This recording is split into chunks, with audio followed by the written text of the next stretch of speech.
कि इस मूवी में नवाजुद्दीन को क्यों ले लिया। भाई माफ कर दो। वेलकम टू लाइफ इज सुबह शाम। आपको मालूम है सुबह आज हम किस फिल्म का रिव्यू करने जा रहे हैं? मैं तो जानती हूँ, अब आप बताइए हमारे देखने वालों को कि आज हम किस मूवी का रिव्यू देने वाले हैं। ये फिल्म 1 मई को रिलीज हुई है। नाम है Costao. Kostow is one of the most brave and honest officer of custom department. ये ZEE5 पर 1 मई को रिलीज हुई है। मैंने डेट क्यों बताई है, क्योंकि 1 मई लेबर डे होता है और इस फिल्म का टॉपिक भी अगर एक लेबर तो नहीं है जो इस फिल्म पर जो कैरेक्टर है फर्नांडिस, मगर वो एक एम्प्लॉई हैं, तो हम कह सकते हैं कि जो लोग काम करते हैं उनको एक अप्रिसिएशन देने के लिए फिल्म इस डेट को शायद इन्होंने सोच के रिलीज की होगी, लेकिन हम ये रिलेट कर सकते हैं।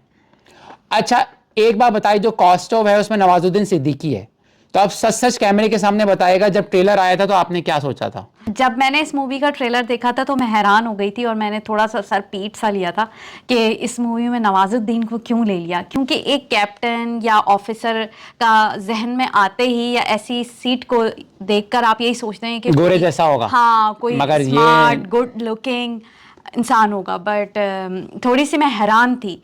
लेकिन फिर बाद में जब मूवी देखा और हमने जब रियल पिक्चर देखी तो हमने कहा नहीं, फिर इसका मतलब है कि वो मैच करते हैं। लेकिन ऑडियंस ये ना समझे कि हम कोई शक्ल का मजाक उड़ा रहे हैं, नहीं, हम ये कह रहे हैं कि हमारे जहन में परसेप्शन होता है कैप्टन जो होगा वो बड़ा भाई लंबा चौड़ा और मतलब ऐसा होगा, गोरा लगेगा, ये हमारे जहन में परसेप्शन है, लेकिन हम शायद गलत थे। हम नहीं सोच रहे और लोग भी सोच रहे हाँ, तो क्योंकि नवाजुद्दीन ने पास में ऐसी फिल्म्स की हैं जो मिसफिट लगते हैं, ठीक है, साफ बात वो एजुकेटेड तो नहीं लगते, ये आप भी मानेंगे दोस्तों, साफ बात है, ठीक है, मगर वो ऐसा कैरेक्टर करते रहे तो हम कह रहे थे यार ये फिर से नवाजुद्दीन ने बोंगी मारी, लेकिन जो असली कोस्टाओ फर्नांडिस की आप शक्ल देखेंगे तो वो मिल रही है। इसका मतलब ये जो बायस था हमारा वो फिल्म देखकर दूर हो गए। ये बात क्लियर करना दोस्तों जरूरी थी, यानी जज नहीं करना चाहिए, ये बात बहुत इंपॉर्टेंट थी, जज नहीं करना चाहिए।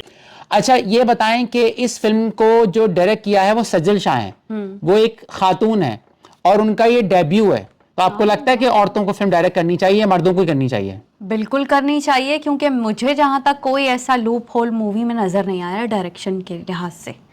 तो मेरे ख्याल में तो फर्स्ट मूवी और बहुत अच्छी है। वाओ, में घुस जाता है, कुछ भी करता है, मैं घुस भी जाता और घुसा भी देता है। उनको मतलब कंटिन्यू करना चाहिए और लोगों को भी एप्रिशिएट करना चाहिए उन्हें। जी बिल्कुल।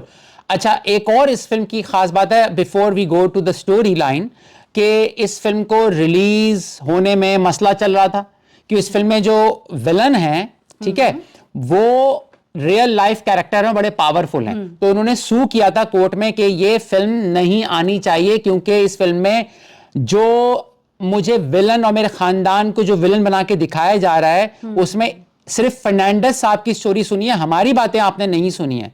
मगर अदालत ने कहा कि नहीं, ये फिल्म OTT पर रिलीज हो सकती है। गोल्ड का मतलब है सिक्योरिटी, हम लोग 25% लेंगे बेटा।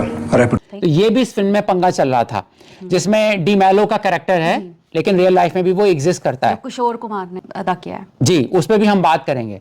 चलें आ जाएं स्टोरी लाइन पर। ये फिल्म है क्या? देखिए नवाजुद्दीन की आपको पता है कि पूरी फिल्म में वो पूरा काम करते हैं, लेकिन काफी फिल्मों से हम उनकी पूरी फिल्म नहीं देख रहे। वो काम तो पूरा करते हैं, लेकिन हम उनकी फिल्म 10-15 मिनट देख के कह देते हैं भाई माफ कर दो, भाई माफ कर दो।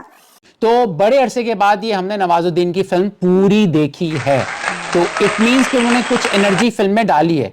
ये फर्नांडिस से मिले भी हैं जो रियल लाइफ कैरेक्टर हैं।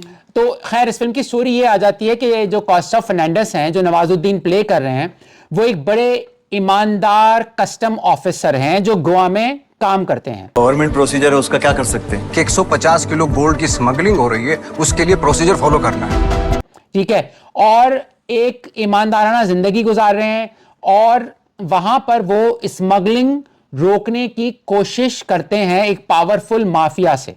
और वो माफिया कौन है? वो डी मैलो है, जो किशोर कुमार उसको प्ले कर रहे हैं। तो इस रुकावट में स्मगलिंग के उनसे एक मर्डर हो जाता है एक्सीडेंटली। वो जो मिनिस्टर था उस वक्त, उसके भाई का मर्डर हो जाता है। किया क्या है उसने? मर्डर करके अब्सकॉन्ड हो गया आपका हस्बैंड है। अब जब मर्डर हो जाता है तो उनको फरार होना पड़ता है। उस गाड़ी में गोल्ड भी बहुत ज्यादा होता है, तो कोस्टाओ की जिंदगी बहुत तंग आ जाती है। फिर वो हाई कोर्ट में केस जाता है और उन पर मर्डर का मुकदमा चलता है। साथ में यह भी कहा जाता है कि जो कॉस्टोव है उसने अपनी जॉब को सही निभाया नहीं और उसको फिर मूव भी कर दिया जाता है। लाइफ उसकी वाइफ नाराज भी रहती है। तो ये फिल्म है, ठीक है। अब आपको याद होगा, रईस फिल्म आई थी नवाजुद्दीन की शाहरुख खान के साथ 2016 में, जिसमें पाकिस्तान की एक्टर भी थी माहिरा खान जी। तो नवाजुद्दीन नॉट वेरी इंटेंसिटी के साथ, लेकिन कुछ कुछ उसमें रोल में झलक आ रही है उनकी। जो पहला हाफ है वो कैट एंड माउस का है, आपको मजा आएगा, ठीक है। कुछ ऐसे मोमेंट्स हैं कि आप कहेंगे हाँ यार जबरदस्त कॉस्टोव की इंटेग्रिटी है, आपको यकीन हो जाएगा कितना ईमानदारी। जैसे में एक डायलॉग है कि 18% का जीएसटी भर नहीं पाते तुम लोग और गोवा के सपने, इससे पता चलता है वो ईमानदार अफसर है। या वो कहते हैं माई ऑनेस्टी इज अनअफोर्डेबल। तो कैरेक्टर तो अच्छी तरह इस फिल्म में, मैं आपसे कह भी रहा था कि अच्छी तरह बताया गया इस फिल्म में, और कैरेक्टराइजेशन जबरदस्त है नवाजुद्दीन की कॉस्टोव के हिसाब से। फिर दूसरा हाफ थोड़ा सा स्लो हो जाता है इस फिल्म में, मजीद कुछ ऐसी चीजें हो सकती थी जो सुबह आपको बताएंगे। इस फिल्म के गुड और बैड दोनों हम आपको बताएंगे। जी सुबह आप आगे चलें, क्या बताती? स्टोरी लाइन तो मुझे अच्छी लगी, हालांकि कुछ सीन जो हैं वो फिक्शनल हैं, वो रियल नहीं है। वो उन्होंने उसको ऐड किया है और चेंज किया है रियल लाइफ इवेंट से। एक सीन था जिसमें वो गोल्ड के बारे में लोगों को बताते हैं नवाजुद्दीन के, इसमें गाड़ी में इतना गोल्ड है। क्योंकि वो मर्डर हो जाता है उनसे, तो इंसान ये एक्सपेक्ट कर सकता है कि आप बता सकते हैं अपनी उस सिचुएशन को। लेकिन एक तरफ कहाँ उन्हें कोस्ट गार्ड का ऑफिसर दिखाया गया है और एकदम से वो लीक कर देते हैं कि गाड़ी में इतना गोल्ड है। तो मुझे थोड़ा सा अजीब सा लगा था और फनी भी लगा था, क्योंकि इतनी प्रैक्टिस आपकी होती है कि आप जो हैं कुछ बातों को हिडन रख लेते हैं। फिर उसके बाद जो है एक सीन में उनको एक दिखाया गया था कि उन्होंने बहुत अच्छी फाइट की, मगर दूसरी तरफ ये भी बताया गया था कि वो ब्लैक बेल्ट हैं। तो ऐसी सर्टिफिकेशन अगर बता दी जाए तो इंसान समझ सकता है कि ऐसे तिनका जैसा शख्स जो है वो अच्छी फाइट कर सकता है। तो वो ब्लैक बेल्ट थे, तो फाइट अच्छी रही और फाइट काफ़ी अच्छी की थी उन्होंने। और उसके अलावा ये रियल लाइफ जो करेक्टर हैं, हीरो हैं कॉस्टोव फर्नांडिस, ये स्पोर्ट्स भी खेलते थे कस्टम ज्वाइन करने से पहले, और ये इंडिया में पैदा नहीं हुए हैं, ठीक है। और एक और मजे की बात मैं आपको बता दूं कि ये एम्बेसडर भी रहे हैं 2-3 ममालिक में। तो he is very intelligent and hard working man, जब भी इस पे फिल्म बनाई गई है ये। और दूसरी तरफ कोर्ट में देखें, फिल्म को इमोशनल बनाने के लिए कोर्ट में बच्चों को ले जाया गया। ये मुझे सीन अच्छा नहीं लगा था कि कोर्ट में बच्चों का क्या काम, और जबकि मर्डर केस चल रहा है, आपके ऊपर मर्डर चार्ज हुआ है। अच्छा, इसमें जो फ्रेंडशिप और ट्रस्ट दिखाया गया था वो भी कमाल का दिखाया गया था कि जो टिप देता था इन्फॉर्मर, उसको उन्होंने बिल्कुल किसी के सामने जाहिर नहीं किया था, खुद तकलीफ उठाई और इतने तमाम मामलात को कोर्ट को वो तकरीबन 7 ईयर्स तक जो है इस बात को छुपाए रखना कि उन्हें किसने बताई था कि ये गोल्ड के बारे में, उन्होंने छुपा के रखा था और एंड तक नहीं बताया था। मुझे वो इन्फॉर्मर चाहिए जिसने लैंडिंग का टिप दिया था कोस्टाव को। तो ये बहुत अच्छा दिखाया था कि किस तरह यानी रियल लाइफ में भी हीरो हैं, अपनी जॉब से भी सिंसियर हैं और अपने दोस्त से भी सिंसियर हैं, कि उन्होंने किस तरह उसकी इंफॉर्मेशन छुपा के रखी थी। फिल्म पूरी देखने की वजह एक और भी है कि आप लोगों को मजा आएगा, क्योंकि फिल्म में स्टोरी है, ठीक है। इसके 2 राइटर्स हैं और ये अच्छे राइटर्स हैं, इन्होंने और भी फिल्म्स को लिखा है। तो फिल्म में स्टोरी है कि आया वो इन्फॉर्मर क्यों अदालत बार बार पूछ रही थी कि हमें बता दो, क्योंकि उनको साबित करना था कि ये सेल्फ डिफेंस में उनसे मर्डर हुआ है। तो उनको कुछ सबूत चाहिए थे अपने डिफेंस में, मगर वो नहीं दे रहे थे, जैसे इन्फॉर्मर हो गया और भी।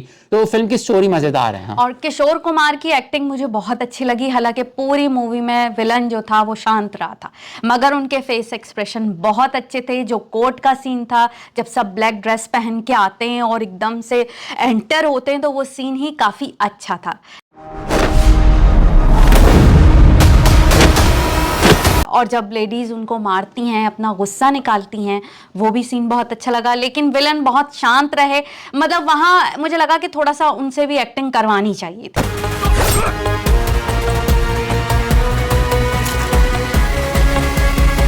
यानी ऐसे कोई नेल बाइटिंग सीन नहीं आए जिसमें आप कहें वाओ वाले सीन जरा कम लगे, थ्रिल कम था मूवी में, मुझे ऐसा लगा। अच्छा, प्रिया पाबत के बारे में बताऊंगा। ये है मराठा हैं, मगर एज ए क्रिश्चियन एक्सेंट उन्होंने अच्छा किया है। She is a good actor. Nawazuddin की एक बात है कि उनका एक्सेंट थोड़ा, हालांकि वो इतने ऑफिसर बने थे लेकिन कहीं कहीं उनका एक्सेंट जो था डैशिंग और वो यानी जो stress, रियल एक्सेंट है वो चेंज नहीं कर पा रहे थे, कर नहीं पा रहे थे। यानी हाँ। बहुत जगह उन्होंने गलती की थी, जैसे डैशिंग बोला, रोस्ट बोला और स्ट्रेसफुल मतलब स्ट्रेसफुल बोला। हाँ, यहाँ पे मुझे अच्छा नहीं लगा था कि डायरेक्टर को थोड़ा सा उन्हें करेक्ट करवाना चाहिए था। अच्छा, बाकी जो एक्टर्स की हम बात कर लेते हैं, जैसे इसमें मयिका शर्मा हैं, हुसैन दलाल हैं और रवि शंकर हैं, अर्जुन कुमार, इन सब ने अच्छी परफॉर्मेंस दी। ऐसा नहीं लगेगा कि ये यार कुछ एक एक्टर ढीला ढाला है, क्योंकि ऑफ कोर्स इसमें नेपोकिड नहीं है तो आपको तो अच्छा लगेगा ही। टेक्निकल पर आ जाएं इस फिल्म की, अगर हम टेक्निकल फ्रंट की बात करें तो ये लो बजट फिल्म नजर आती है आपको। हाँ, ठीक है, इसकी कुछ लिमिटेशन नजर आती हैं, इसमें आपको कोई विजुअल रिचनेस नजर नहीं आती है। ठीक है, इसकी सिनेमोग्राफी भी बस एक हद तक है, लोकेशंस भी सही हैं, और जो इसमें सॉन्ग्स आते हैं वो ना ऐसा लगता है फिल्म में एक इंटरप्शन कर रहे हैं, बल्कि वो फिट नहीं हो पा रहे होते। सही है, ये कुछ आपको हम इसकी थोड़ी माइनस चीजें बता रहे हैं। और ये अच्छा हुआ OTT पे आई है, थिएटर में तो लोग बोर हो जाते हैं। हाँ, और एक जो इसमें Sajal Shah as a first film director, उनको हम पासी मार्क्स दे सकते हैं, क्योंकि हमने पूरी फिल्म देख ली, इसका मतलब सही है। इस फिल्म को हम रेट देंगे 5 आउट ऑफ 10। ठीक है, और अगर आप पूछें कि फिल्म देखनी चाहिए, बिल्कुल देखें फिल्म को, आपको मजा आएगा। फैमिली ड्रामा है और सबने जबरदस्त अदाकारी की है, तो यू विल एंजॉय। क्या कहती हैं आप? बिल्कुल, मेरे ख्याल में तो आप पॉपकॉर्न लें और आराम से अपने बेड पे ये मूवी एंजॉय करें। मेरे ख्याल में आपको बहुत अच्छी लगेगी। चलें, थैंक यू। लाइक और शेयर करना ना भूलिएगा। Thank you so much.